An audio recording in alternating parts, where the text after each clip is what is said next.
I never expected our week in Prague to feel like this. My parents booked a hotel room for us in the city because they heard about the beautiful old buildings, the cobblestone streets, the lights over the Vltava River. They never read the fine print. None of us did. If we had, we would have known what kind of place we were walking into. It started the first night. We pulled our suitcases through a narrow alley, behind a neon sign, flickering with 3 letters. The sign felt cheap, like it had been up longer than anything else on that street. I held my mother's hand. My dad unlocked the heavy door. The lobby was dim, smelled of cheap air freshener and old carpet. The receptionist didn't smile. He just pointed to an elevator, nodded once, and let us go. When the elevator door closed behind us, I felt my heart thump. My mom whispered she liked the cheap price, the old city view, the large room. Dad carried up the suitcases. The carpet outside our room was worn, stained in places. The room itself, 2 single beds pushed together, clean sheets, pale walls, a small desk, a mirror that leaned against the wall instead of hanging on nails, a balcony facing a narrow lane. The lamps were soft yellow, flickering a little like their bulbs were about to burn out. We unpacked. It looked acceptable, better than staying in a hostel. We thought we'd be safe. The window was thick glass. The sound of traffic was muffled. My parents joked about how cheap it was. The chairs creaked. The bathroom was old tile, but clean. We went out to eat down the street, returned later, slept soundly that first night. Then the knocking started. At around 1 in the morning, I woke. First I thought it was the wind, then I heard it again. Knock, knock, knock. A loud, uneven rap at our door. My parents were already asleep deep, breathing steady. I lay frozen, waiting. The knock stopped after maybe 10 seconds. I didn't move until they came again. Knock, knock, knock. A different person, different knocks, more urgent. I grabbed my phone to check time. 1:37. I froze. I didn't want to wake my parents, but I felt the door might open. I listened. Footsteps in the hallway, voices muffled. Then it went away. I stared at the ceiling until sunrise, mind racing. Who would be at our door at that hour? Did they think we were someone else? I didn't ask, I just lay awake. The next morning I saw on the street below a group of people who looked like they wandered in late. I saw couples. I saw men alone. Everyone moving quickly. I mentioned nothing to my parents yet. Over the next nights, the knocking continued. Not always at the same time. Sometimes at 11, sometimes 2 a.m., sometimes closer to 4. The knocks changed. Sometimes light tapping, someone trying to key or ask if someone was in. Sometimes loud knocking, as if someone angry our door was locked. My heart pounded each time. I would lie still, counting each knock, trying to figure tone if voice came after. No voices on our door, always silence from inside. No threats, but a feeling someone was waiting just out there. Once I heard footsteps pacing outside our door for perhaps 5 minutes after knocking. I lay flat against my pillow, trying not to breathe loudly. Every night that week was the same kind of dread. My parents slept through most of it. When I woke them once, they'd mumble, roll over, go back to sleep. Only in the morning would we talk about it. My mom said maybe someone lost, maybe wrong number. My dad said maybe hotel staff making mistakes. I kept thinking there must be more. The hall smelled of smoke sometimes. Some nights I saw shadows moving under our door crack. People coming in and out of neighboring rooms late, slamming doors, talking quietly, laughing. Behind walls, the sound of moans or maybe voices, I could never tell. Soundproofing was thin. One afternoon, I went down to the restaurant on the first floor. It looked like a place people eat breakfast and lunch. But every television set, 3 or 4 of them hanging on walls, played gay porn scenes on a loop. Customers sat watching. The volume was low but visible. People eating eggs, drinking coffee, staring at these images. The menus had pictures of steaks, soups. The screens flickered with explicit visuals. I froze as I walked into the room. I could not believe my eyes. I nodded to the waiter, tried to stay calm, and ate quickly. My mom asked me later what I saw. I described it. My father laughed a little. My mother shook her head, but they did not seem upset. More amused, embarrassed. They said, well, that is what this place is advertising maybe. Why else have all those TVs? But still, it felt wrong. That night, the knocking was worse. Someone knocked every 30 minutes for hours. I counted at least 4 separate times. Once I heard whispering, a woman's voice, then a man's voice, maybe a couple outside our door. I could hear footsteps, maybe someone shifting weight, breathing. The odor of smoke drifted under the door. My stomach clenched. I pulled the blanket over my ears. I closed my eyes, hoping it would stop. Morning came. Sunlight through the curtains, traffic outside starting. My parents woke, asked me if I slept. I said I didn't. They asked what woke me. I told them. My dad said he'd talk to the receptionist. My mom said maybe we can move room. I waited while they sorted. The receptionist said no other rooms left in building, though there were cheaper ones in annex. Those were worse. We decided to stay. My mom said we could handle this. It was just noises, knocks, inconvenience. My dad joked we'd remember this trip forever as the Knock Hotel in Prague. Over the next days, I looked around more. I saw people pull into the hotel late at night. Cars parked for minutes. Someone left. Someone else got out. Some couples came in separately. Sometimes matching clothes, sometimes not. I saw hotel staff carrying bags of condoms and unopened packages. I saw staff redirecting people to rooms with discreet doors, key cards, windows covered. Once in hallway, I passed a man who knocked hard at another room, waiting, searching for someone. He looked upset, no yelling, but anger in his posture. I saw people leave the room together minutes later. I try not to look, but I heard murmurs. My parents and I went out exploring more of Prague during the day. The bridges, the old town, the castle, the museums. Streets buzzing. Tourists, street music, roast chestnuts, the smell of coffee. During the day, everything beautiful, everything normal. But walking back at night to our hotel, I felt dread again. The elevator rattled, floors creaked.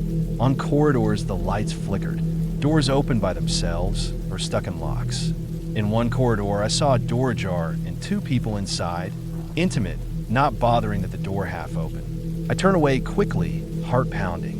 One night, I skipped dinner, stayed in the room early. I read in bed, tried to calm my mind. Then around midnight, I heard the worst knocking yet. It started light, then louder, then someone kicked the door. I jumped. The door held, then shouting, muffled maybe. I held my breath. I couldn't tell if staff, resident, or guest. After maybe half a minute, the loud noises stopped. Silence. I heard footsteps fading away. I was shaking. I wrapped myself in blanket and waited for dawn. At sunrise, I looked outside on the balcony. The street below was quiet. People cleaning up. Tourists dragging suitcases. No sign of what had happened. I went down to reception to ask if they knew who had knocked or why people come at our door so much. The receptionist said sometimes wrong rooms, sometimes disturbed booking, sometimes people recruited rooms for hourly stays. He said this was a love hotel culture in this part of the city. He said many people don't stay overnight long. They come to use rooms hourly. It was advertised like that. He said he was sorry if it disturbed us. My parents listened. My mom asked if we could get a refund or move. He said hotel was fully booked. He said maybe we could check out early, but we had bookings elsewhere. We were stuck. We stayed the remaining nights. The knocking never fully stopped. First 2 nights, after that were milder. I got used to the pattern. Knock at 12, another at 2, maybe one at 4. I stopped waking up sometimes. Fatigue dulled me. I kept the nightlight on. My mother left curtains slightly open so light from outside came in. My dad put a chair under the doorknob in case someone tried to force in. That chair creaked every time I moved in sleep. I lay awake often listening. I kept noticing small weird things. Used condoms sometimes dropped or left in hallways near trash. Luggage left in corners. Sometimes stains, odd smells. Sometimes hearing people on other floors walking in socks, whispering. Sometimes someone sobbing softly, perhaps speaking on phone. Once in elevator, I saw 2 men.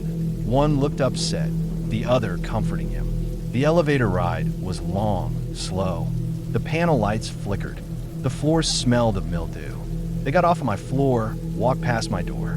I could hear their shoes, a suitcase rolling. The lighter feel, the smell, the closeness, it made my skin crawl.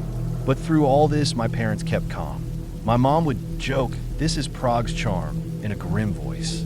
My dad would laugh to hide discomfort. They asked if I was okay. I said yes, mostly. I slept badly, but I did sleep.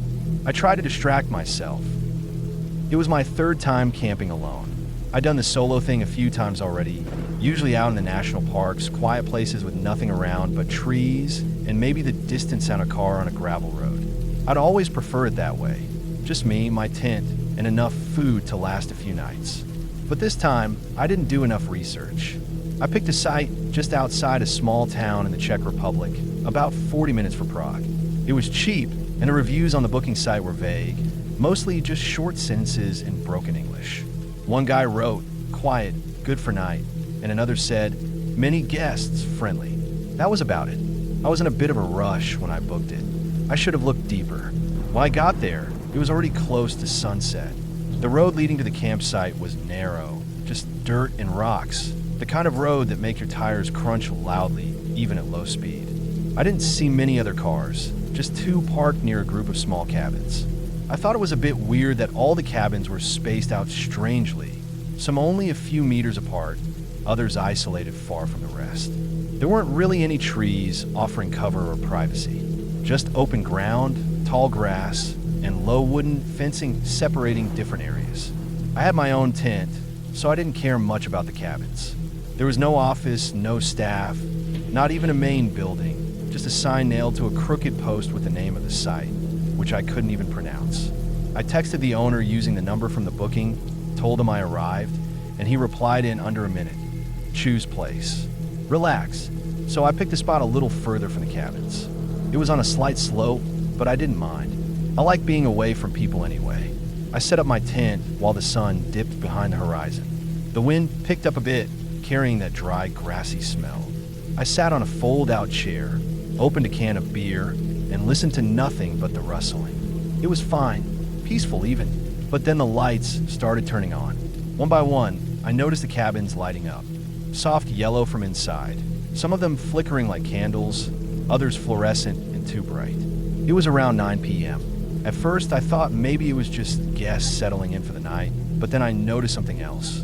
Movement. People going from cabin to cabin, and not just walking like sneaking. Quick steps, doors creaking open and closed. No voices, no hellos or conversations. Just footsteps and doors. I couldn't tell how many people were out there, but it felt like a lot more than there should have been. One figure crossed the open field with a flashlight, turned it off just before reaching another cabin, and disappeared inside. I sat quietly in my chair, my beer warm in my hand, trying to pretend I hadn't seen anything. I thought, maybe I'm just being paranoid. Maybe people are just visiting friends or whatever. It's a campsite, people move around, but the whole thing felt off. There were no campfires, no music, no laughter. Just silent movements, figures going between dim cabins like they were on some kind of schedule. At around 11 p.m., someone walked right past my tent. I hadn't zipped the flap yet. I was still sitting outside. The person didn't say a word, didn't even look at me. He was wearing black pants and a tight shirt, moving fast, looking straight ahead. He walked right through the patch of grass beside me and disappeared behind a bush toward the lower cabins. I didn't say anything. I didn't want to. I just watched him go and then finally zipped the tent shut. I tried to sleep, but I couldn't. I kept hearing footsteps, crunching grass, doors opening, a zipper here and there. The tent didn't block much sound, and my mind wouldn't stop racing. I wasn't scared exactly, not yet, but I felt like I was in the wrong place. Like I'd stumbled into something I wasn't supposed to see. Around 1 a.m., I heard voices for the first time. Low, muffled. Two men, somewhere close, maybe just beyond the bush I'd seen the guy go through earlier. The voices weren't angry or loud, just calm, serious. I couldn't understand the language, Czech, probably, but something about the tone felt clinical, like they were planning something. A few times I heard laughter, soft and short, then silence again. I almost opened the tent to peek, but something told me not to. I stayed still, listening. The air was colder now. My breath fogged up the inside of the tent, and I wiped it away with my sleeve just to see outside through the mesh window. A man was standing out there, not moving, just standing, not facing me, but slightly turned to the side, like he was looking past the tent. He wasn't close, maybe 10 meters away, but still close enough that I could see him clearly in the moonlight. He stood like that for a few minutes, and then slowly walked away toward the cabins. I barely slept that night. When I got up around 6 a.m., the site looked completely normal. A few people were up early, walking with coffee mugs or standing by their cars, stretching. Birds were chirping, and the tall grass swayed in the breeze. It was like nothing had happened. I even started thinking maybe I just imagined the weirdness of the night. Maybe I was overtired and overthinking. But then I saw the used condoms. 2 of them, on the grass near where that man had walked past me. Another near the bush, and another further down the slope, halfway, crushed into the dirt. It wasn't just 1 or 2. There were wrappers too, tissues, stuff you'd expect from the back alley of a club, not a camping site. I saw one guy, shirtless, come out of a cabin holding a towel and a beer. He looked around, squinting like he didn't want to be seen, and went back inside. I sat back in my chair and checked the listing again. I finally scrolled down through the reviews more carefully. That's when I saw the real stuff. The older reviews, the ones not shown by default. One read, "This place is known for the scene, if you know what I mean. Don't bring your kids." Another said, "You'll either love it or hate it. It's popular for a reason. Very open-minded." A third review just said, "Great for meets. Don't expect quiet." It clicked. I realized I wasn't in a normal campsite. This place wasn't meant for hikers or backpackers. It was a hookup spot, a cruising site, basically, and I had set up my tent right in the middle of it like some clueless outsider. Maybe that would have been fine if everyone there was just doing their thing in private, but something about it felt off. It wasn't just sex or partying. It felt organized, routine, like people came here with a purpose, and everyone seemed to know the rules, except me. I wanted to pack up and leave immediately, but I'd barely slept and had another night booked. I thought maybe if I stayed quiet and out of the way, I'd be fine. So I made breakfast on my little stove, drank a coffee, and walked the outer edge of the site. That's when I noticed something else. Security cameras. There were 3 mounted on trees around the edges.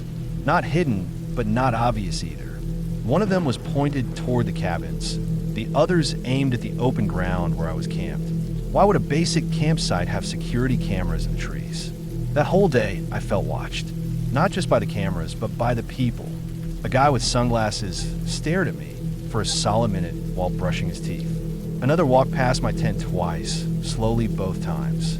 I kept to myself, barely left the tent except to go to the restroom.